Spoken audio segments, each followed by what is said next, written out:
আজকে যখন পত্রিকা খুললাম বেদনায় একেবারে নীল হয়ে গেছি।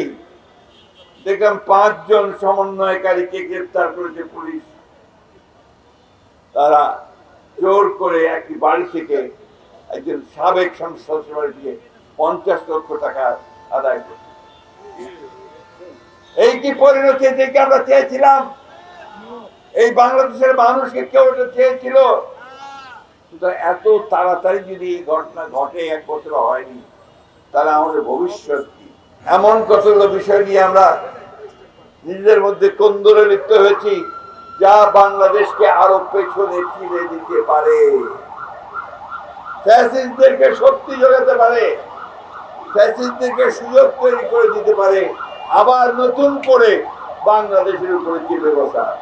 বর্তমান সরকার যারা প্রতি মুহূর্তে সংস্কারের কথা বলছেন, রাজনৈতিক দলগুলোকে দোষারোপ করার চেষ্টা করছেন ইনডাইরেক্টলি যে আমরা কোঅপারেট করছি না, কথাগুলো সঠিক নয়।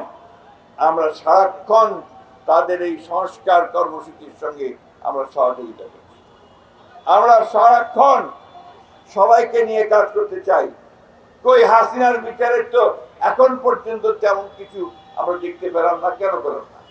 1 বছর হয়ে গেল, হাসিনার বিচার কাজ পুরো শুরু হয়ে গেল না।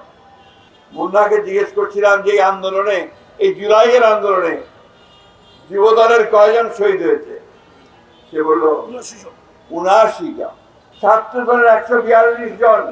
আমাদের যে নির্যাতিত নেতা কর্মীরা যাদের নখ তুলে নেওয়া হয়েছিল, হাত ভেঙে দেওয়া হয়েছিল, ঝুলিয়ে পিটিয়ে মারা হয়েছিল, এমনকি আমাদের সিনিয়র লিডার টুকুর সাহেবকে পর্যন্ত সেদিন ছাড় দেওয়া হয় নাই। কই আমাদের সাংবাদিক ভাইরা তো তাদের ছবি চাবে না? দেখতে দেখতে ফ্যাসিস্টদের বিরুদ্ধে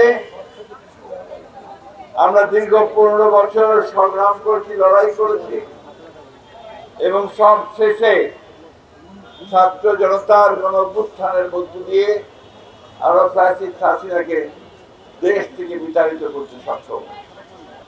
এই 1 বছর পরে আজকে এই শাহবাগের এই চত্বরে দাঁড়িয়ে স্বাভাবিকভাবে আমরা সবাই কিছুটা ভাবাবেগে আপ্লুত। আমাদের যে নির্যাতিত নেতা কর্মীরা যাদের নখ তুলে নেওয়া হয়েছিল, হাত ভেঙে দেওয়া হয়েছিল, ঝুলিয়ে পিটিয়ে মারা হয়েছিল, এমনকি আমাদের সিনিয়র লিডার টুকুর সাহেবকে পর্যন্ত সেদিন ছাড় দেওয়া হয় নাই। কই আমাদের সাংবাদিক ভাইরা তো তাদের ছবি চাবে না? আমি অনুরোধ করব, প্লিজ কালোকে কালো বলবেন, সাদাকে সাদা বলবেন, এবং যার যে অবদান আছে সেই অবদানকে স্বীকার করবেন। আমরা কেউ এই মুচলেখা দেয়নি, কোন অত্যাচারের মুখে দেয়নি। আজকে যখন পত্রিকা খুললাম বেদনায় একেবারে নীল হয়ে গেছি। দেখলাম 5 জন সমন্বয়কারীকে গ্রেফতার করেছে পুলিশ।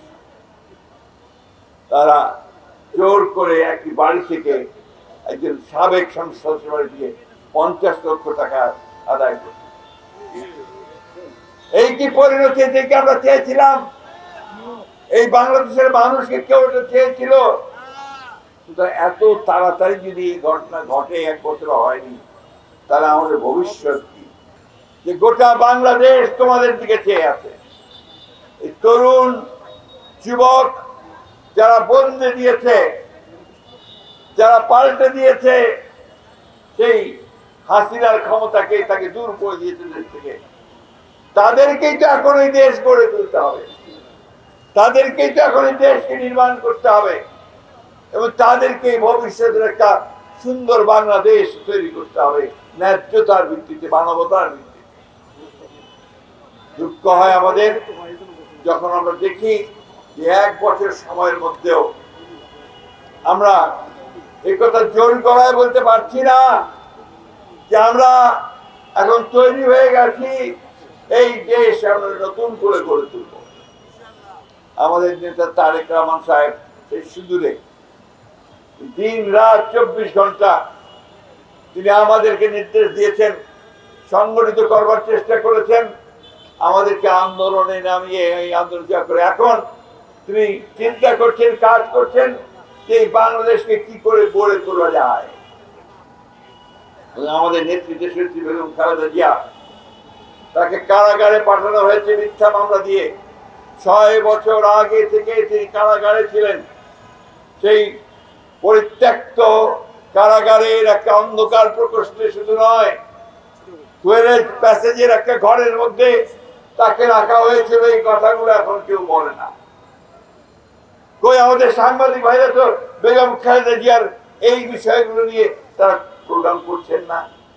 আমি অনুরোধ করবো দয়া করে এই মহিষী মহিলা,